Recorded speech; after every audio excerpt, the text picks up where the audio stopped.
Hi Stampers, it's Linda Schmidt with Stampin' with the Hounds. Today I have another fun fold using your designer series paper. So it uses a half a sheet of your 12 by 12.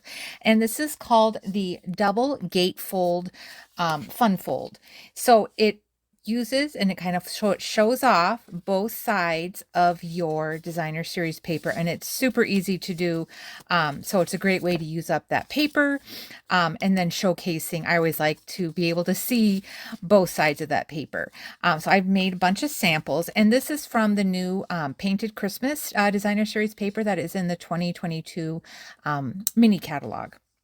And then the saying is from the Christmas to Remember on this one. And then here's another one with that Painted Christmas. And then when you open it up, see the other side of the pattern paper. So it's kind of fun. This is the Textured Chic designer series paper, which has that beautiful foil on the one side. And then the inside one has that snowflake pattern. So another really pretty, I love this paper. I need to get another pack of it because it is one that it is so versatile. You can use it for so many different things.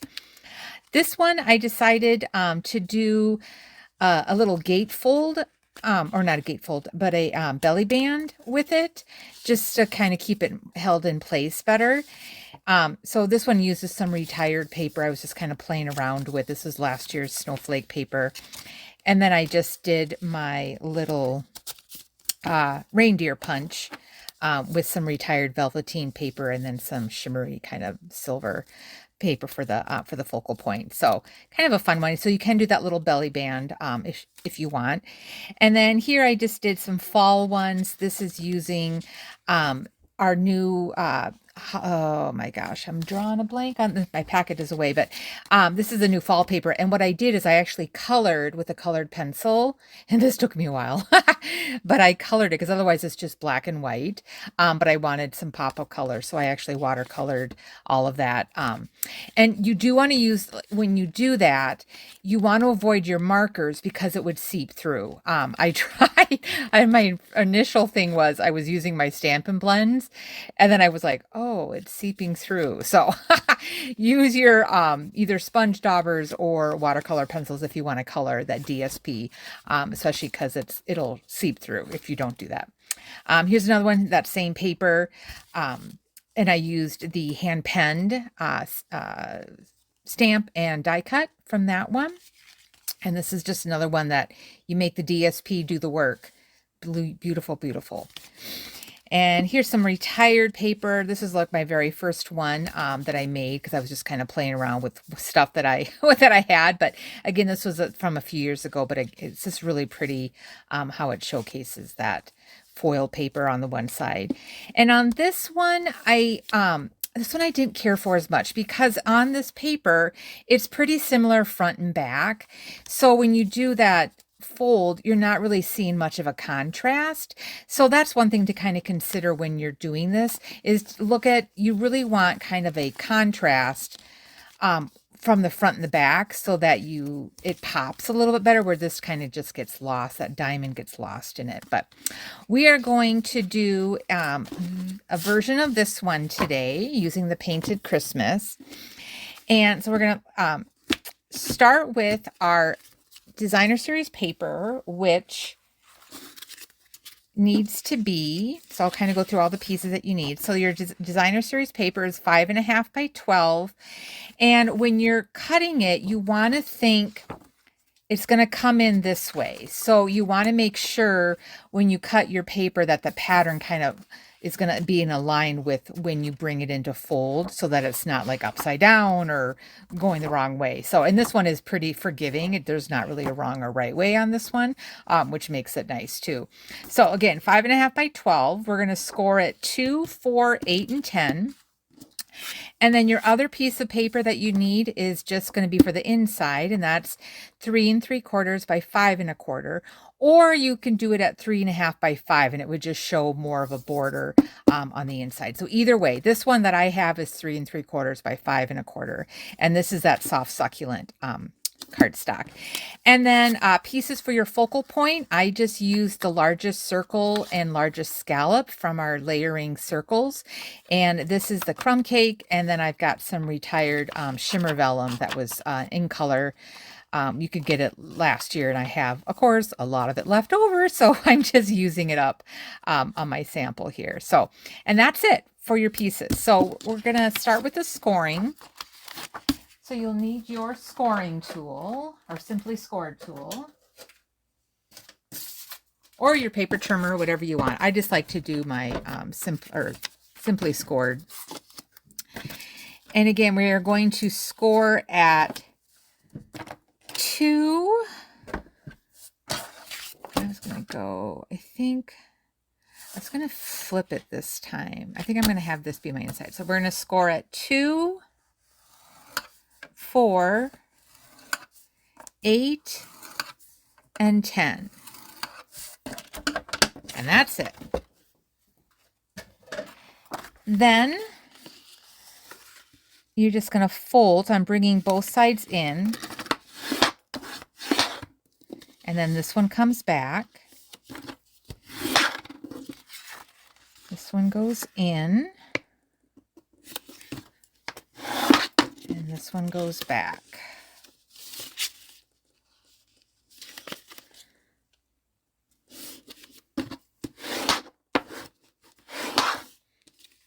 Okay. So this is going to be the inside. Now, to get that diagonal look, what we're going to do is you're going to need a pencil and a ruler. And I'm going to do this on here so you can see it a little bit better. You're going to go down 2 3/4. I'll kind of zoom in here a little bit. So 2 3/4, and then I got to be able to see as well. So 2 3/4. And make a mark. And then do that same thing on the other side. Go down 2 3/4. So I'm going to make sure I'm rulers. Make a mark. Now I'm just going to draw this so you can see what I'm doing. You're going to, and sometimes it's hard to see depending on your pattern paper. So I'm just going to, that's why you need to do this in a pencil. I'm just drawing my diagonal line. So when I get to my paper trimmer, I can see what I'm cutting. So this is going to cut off. This whole triangle is going to cut off.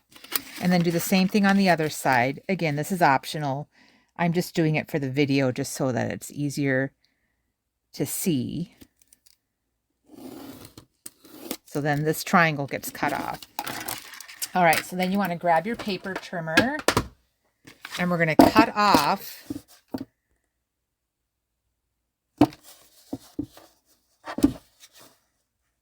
those triangles. So now you want to make sure in your paper trimmer that where that pencil mark is, so this is the edge of it is where my blade is, and then where this top score line was, that needs to be lined up, and then this tick mark that we made. So again, I can see my pencil line that I drew, so I know that I'm going to be right on that edge, and that's what's going to be cut off. And then you keep this, so just set it aside. Now do the same thing on the other side. We're going to line up that tick mark with that top score line right on the edge. That's what we're cutting off. And then we're keeping this piece. And that's it for the cutting. And then let's go ahead and erase our pencil lines.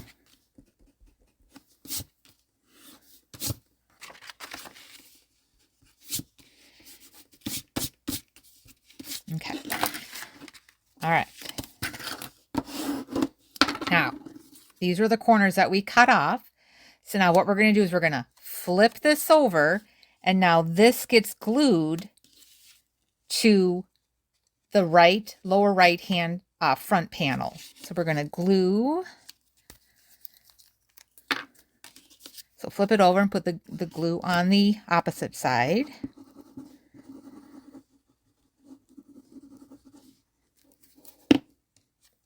And then this is going to be adhered onto that front right panel.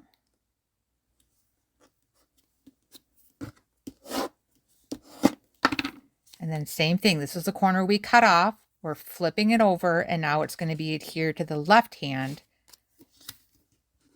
front panel. So super easy. I mean, I'm all about cards that use up designer series paper and showcasing both sides. Those are my favorite types of folds. Okay. And I'm just going to use my adhesive remover just to get rid of some of that excess glue. Okay, so that's the double gatefold. I mean, that's it. Fun, fun. Okay, so now our inside piece. Again, this was the 3 3/4 by 5 1/4, or if you wanted to make it smaller, it can be 3 1/2 by 5.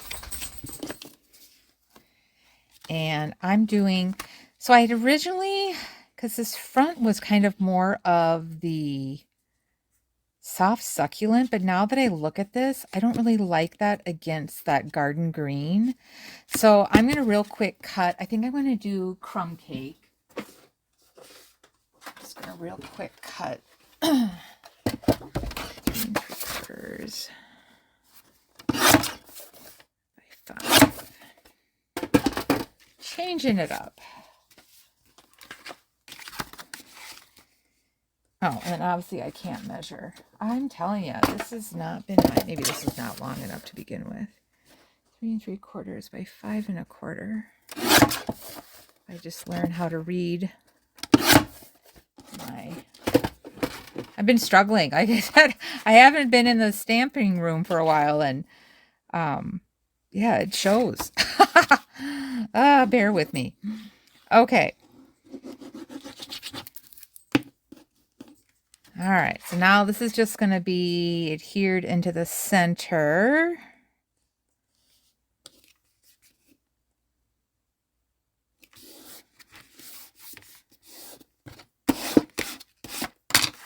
And that comes in. Okay, so now our focal point. Yeah, I think I'll still do that. Okay, I'm going to stamp my greeting first. And I am using the Very Best Occasions, and I'm going to be doing this one. May your days be happy, your heart be light, your Christmas merry, and the new year bright. That's what I'm going to do. And I'm going to ink this. Oh, let's see here. So originally I was thinking...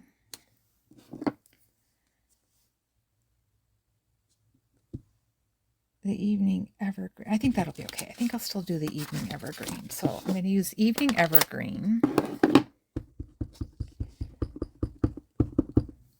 And we're just stamping this directly onto the crumb cake. And I'm stamping a little bit closer to the top of my circle because I'm going to be putting a little leaf charm on the bottom of my circle. So I will need to have room for that. All right, so that's that. Okay, now I want to emboss this because how I did on my first sample, you can see the little bit of that dry embossed. So whenever you do that, you want to make sure you stamp your greeting first, and then we'll go ahead and do our embossing. I'm using our little Stampin' Cup machine. I'm going to make room on my desk here. I love this cute little thing.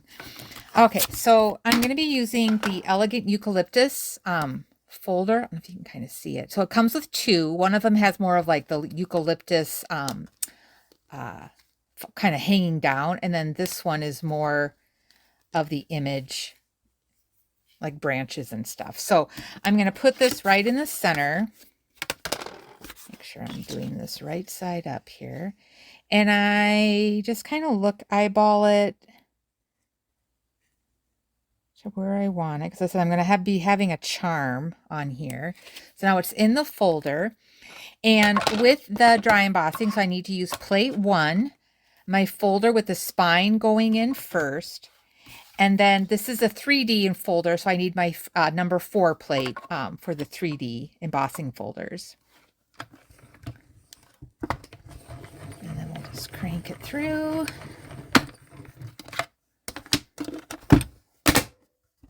Put our little guy away. And then now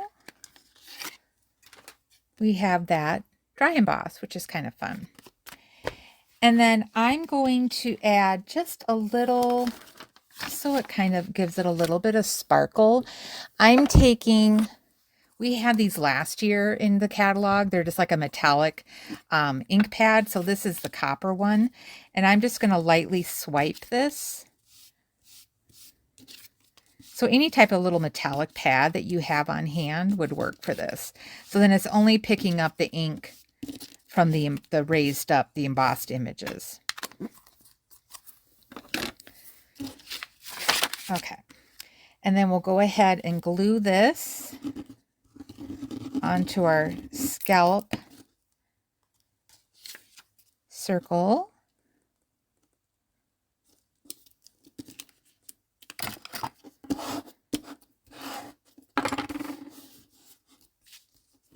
Then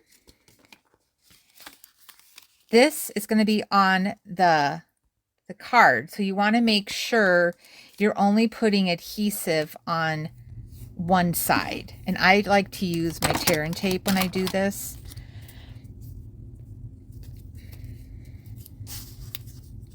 So let's see, right, make sure I'm going there. Yes. So just adhesive on one half of the circle.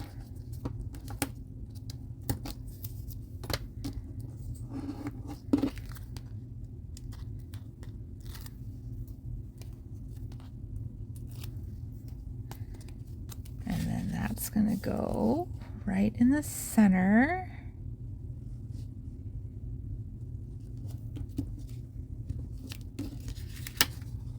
Make sure it's not showing. That looks good. All right, and then I'm going to do Merry Christmas on the inside. And this is in the Evening Evergreen again.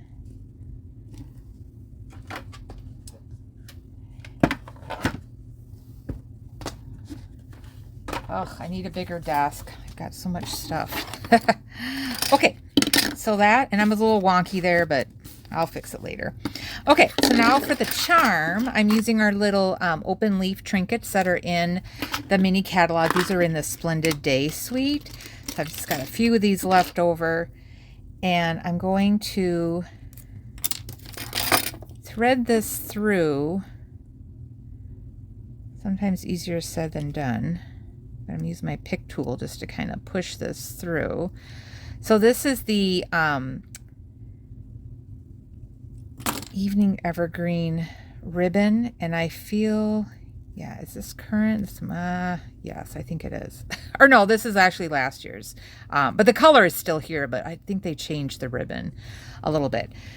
So we're just going to double knot this. So I kind of keep it on the ribbon spool until I've got it cut or tied. And I just really need to do one knot because this is a pretty fine organza ribbon. So you don't need that bulk to double knot it. It should stay put with it. So using up that ribbon. All right, and then to adhere this,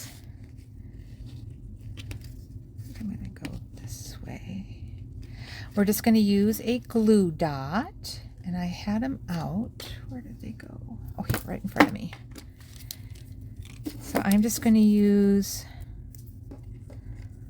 a little glue dot and attach this to the back.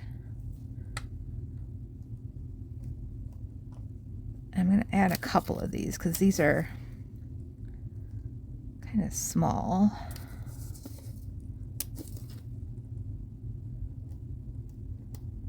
just want to make sure that's really held in place. Just because these little trinkets do have some weight to them, so I just want to make sure it's not going to fall off.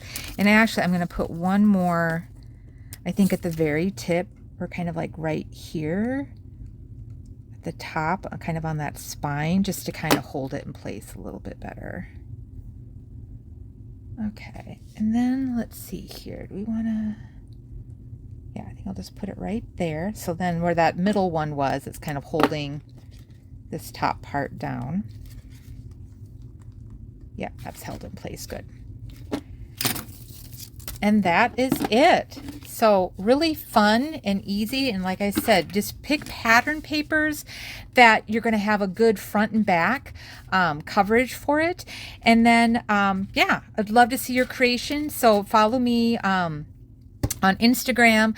You can find me at Stampin' Hounds, and then my Facebook group page, Stampin' with the VIP Hounds, is my group, and then Stampin' with the Hounds is just my normal Facebook page. So find me on there, see some more samples and fun things. I've got another fun fold tutorial that I'll be working on, so stay tuned. Thanks for the support, and I will stamp again with you soon. Talk to you later. Bye-bye.